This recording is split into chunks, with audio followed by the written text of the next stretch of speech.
Welcome to Recap King. In this video, we will explain Men of Honor.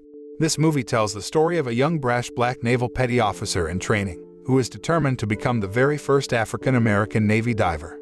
During a time where racism was rampant throughout the entire country, this will not be easy for him, as a lot of his shipmates and even his trainer wants to see that he fails and quits. With all his strength, endurance, and determination, will he finally able to win the respect of his fellow sailors and make history? Let's find out in Men of Honor. Men of Honor tells the story of a man named Carl Brashear, who became the first black soldier to successfully enter the United States Navy. The film, based on a true story, begins by showing the childhood life of Carl Brashear, who lives with his parents in a remote village in Kentucky. Seeing his father working hard in the cornfield, Carl intends to help him. But his father asked Carl to focus on studying and realizing his dream of becoming a Navy soldier. Several years later, in 1948 to be exact, Carl, who is now an adult, was called by his mother and asked to pack up and get ready, because that day was the day Carl would take part in the military selection for the Navy. At the moment of farewell to Carl and his parents, his father ordered Carl not to return to his village again. Although sad, his father was forced to say this so that Carl only focus on realizing his goals, without the need to be burdened with thinking about his family's situation in the village. Upon arrival at the salvage ship USS Hoist, where Carl was on duty, Carl apparently did not undergo the selection of Marine soldiers training, but was assigned to be a cook in the kitchen. Because at that time, black people were not allowed to join the United States military. They still think black people are slaves who have to submit to white people. At that time, racism was still commonplace in the United States.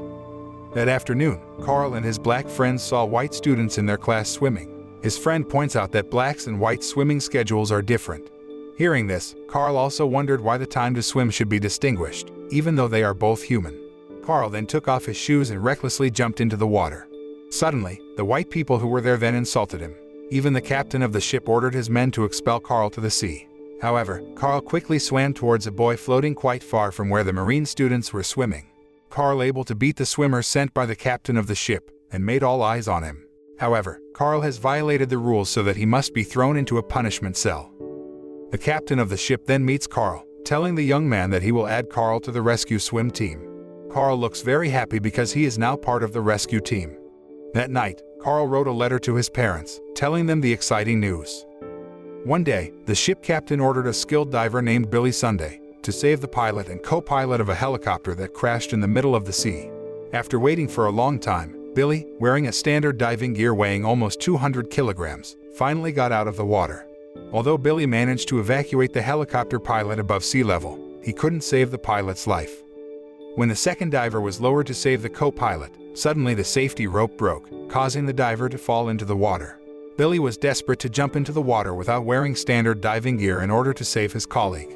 Long story short, Billy and his colleagues survived, and are currently undergoing intensive treatment at the hospital. Doctors later told Billy that his lungs were badly injured from the incident, so doctors forbade him to dive for a long time while he was recovering. Knowing that he might never be able to dive again for the rest of his life, Billy was furious and frustrated, then took his anger out on everyone, causing a commotion in the hospital. Billy then goes to trial, where Carl also attends, for violating the rules and also the small fuss he had caused in the hospital. After considering everything, Captain Pullman decided to demote Billy from a master chief to a head instructor at one of the Navy's diving camps. After the trial, Carl meets Captain Pullman and expresses his desire to be part of the Navy dive team. Carl begs the captain to let him join the dive team training. Feeling amazed by the rescue actions carried out by Billy some time ago, Carl was determined to become a savior like Billy. Seeing Carl's strong determination, Captain Pullman gave in and allowed him to join the dive team training. Not only for the sake of realizing his dream, Carl is also determined to overcome racism and become the first black American Navy diver, even stating that he will become a master diver. The next day, Carl visits the diving and salvage school in Bayonne, New Jersey, where he arrives as a boatswain's mate second class. However, the officers there seemed confused, because so far, the naval training camp had never accepted black people as part of their dive team. Shortly after that, Carl discovers that Billy is the preeminent chief officer and chief instructor of the boot camp. Billy, who seemed a little impressed with Carl's tenacity, finally allowed him to join the training. In the camp, Carl meets a white young man named Snowhill. Snowhill was the only white person in the boot camp who greeted Carl regardless of the color of his skin. Snowhill informed that the training camp was led by a camp commanding officer, Mr. Pappy, Captain USN, who seems to really dislike Carl's presence at the training camp. When the other white students found out that Carl would be a part of them, they immediately packed up their things and moved to another barracks, because they didn't want to sleep in the same room with a black boy like Carl. In the end, only Carl and Snowhill were left in the room, which irritated Billy. That night, while Carl was sleeping, Billy dragged him out, doused him and put his head in the water while revealing that his good name has now been tarnished for having accepted Carl as a student at the training camp. The next day, Carl begins his first practice with the other white students. Billy then explained to his students that swimming and diving were two different things. Knowing that Snowhill was the most reliable swimmer in his hometown, Billy then tests the young man on the first turn. Unfortunately, Snowhill was declared a failure and expelled from the training camp. Likewise with several other students who are considered insufficient to qualify as a diver. Over time, Carl was able to take all the physical training needed to become a skilled diver, but Carl was very strict in academic education and threatened not to graduate from the training camp if their written test scores did not meet the passing standards. Carl also struggled to overcome his shortcomings in academic education by visiting the public library to read science books. There, Carl meets a woman named Jo, a medical student who works part-time at the library. Carl then asked her to guide him to study. At first, Jo refuses because she thinks that Carl might not be able to learn all the knowledge needed to graduate from naval training camp. However, after seeing Carl's persistence in wanting to prove to everyone that he can become a Marine, Jo finally agrees to help him. Over time, Carl and Jo's relationship grew closer and they decided to have a romance. In the next written exam, Carl finally managed to get a score that met the passing standards, although not perfect. One day, Billy ordered two students named Rurk and Izard to weld the hull of a ship that sank in the sea. However, suddenly an incident occurred, which caused the two young men to be trapped in there. In the midst of panic, Izard's air hose was suddenly clogged due to the incident. Both then asked for help from their colleagues who were above sea level. Carl then volunteered to save the two of them, where Carl was finally able to prove himself to be a reliable diver by saving Izard just in time, when Rurk, who should have been able to help Carl simplify the mission to save Izard, chose to abandon them instead. Unfortunately, because of the racism that has been strongly attached to Mr. Pappy, Rurk, who flees in the face of danger and abandons his comrades, is instead awarded a medal for Carl's heroic act. But Carl was not discouraged, and instead earned the respect of other white students for saving Izard.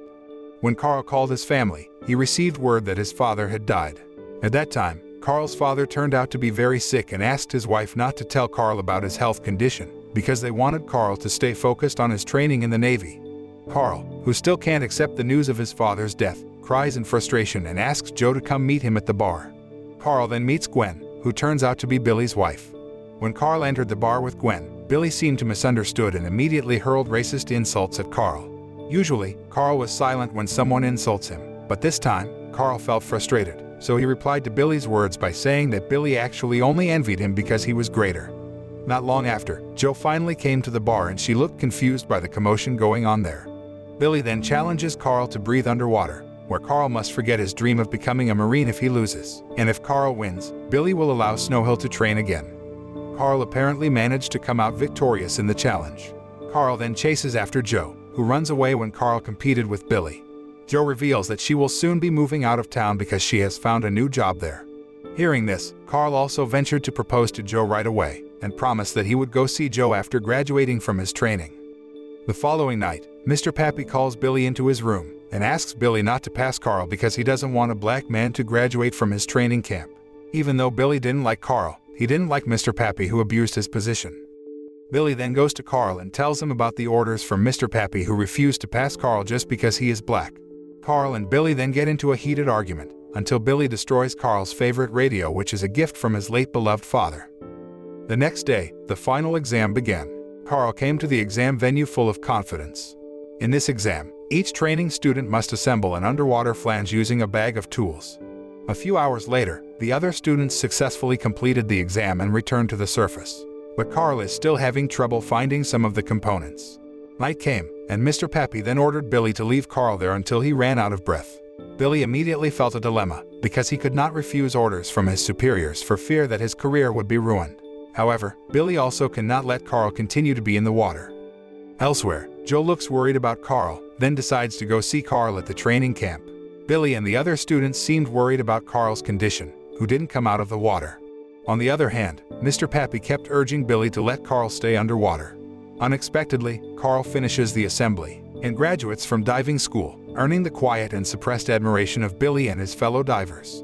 On Carl's graduation day, Snowhill informs him that Billy has been demoted by Mr. Pappy for passing Carl in the diving exam. Hearing this, Carl could only be silent, and while he was packing his things, Carl found the radio that his late father gave him, which was damaged, but had now been repaired, and Carl knew that Billy who had fixed it. A few years later, Carl becomes a senior diver in the Navy, married to Jo, and has a son. For finding the missing hydrogen bomb and for saving the lives of a Marine crew member, even though one leg got crushed. Carl looks really shocked when Jo tells him that he won't be able to walk normally again. Carl also feels guilty to his late beloved father for not being able to make him proud. On the other hand, Billy continually loses his composure around officers who disrespect his accomplishments, until he is finally demoted to a chief petty officer and relegated to menial duties. Billy becomes a brooding alcoholic, displeased with his lowered rank. While sitting alone, Billy got a newspaper that reported about the fatal accident that had just been experienced by Carl. Immediately, Billy felt sad and sympathetic to Carl. As his former diving instructor, Billy decides to meet Carl. The two eventually meet again after Carl's left leg was so mangled in the Palomares incident that he feels that his only chance to return to active duty and a relatively normal life is for the leg to be amputated and replaced with a prosthesis. Until that time, no one had ever returned to full active duty with a prosthetic limb. Billy again trains Carl and aids him in his fight against the Navy's bureaucracy and an antagonistic Navy captain, Carl's and Billy's former hoist executive officer, in order to return to full active duty and fulfill Carl's dream of becoming a master diver. In the end, they finally succeed in getting Carl reinstated.